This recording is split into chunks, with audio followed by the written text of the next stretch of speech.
Hey YouTube, I know I haven't made an update video in a while, but just a lot of time lapses. Take a look at how it came out.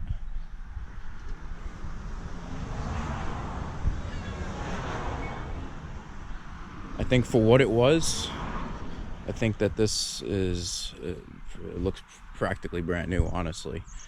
That's just my opinion.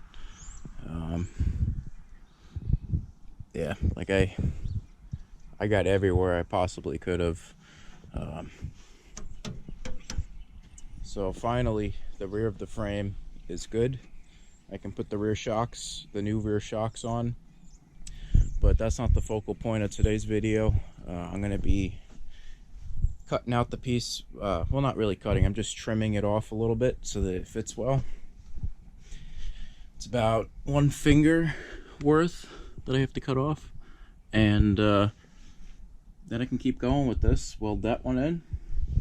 Then I want to weld the end piece in over here, and we are looking good. By the way, that's not actual rust, that's the oxidation from the specific metal special chemical that I used on the metal, and basically it prevents rust in the future. So, although I guess rust is oxidation, so maybe that is a little bit of rust, who knows.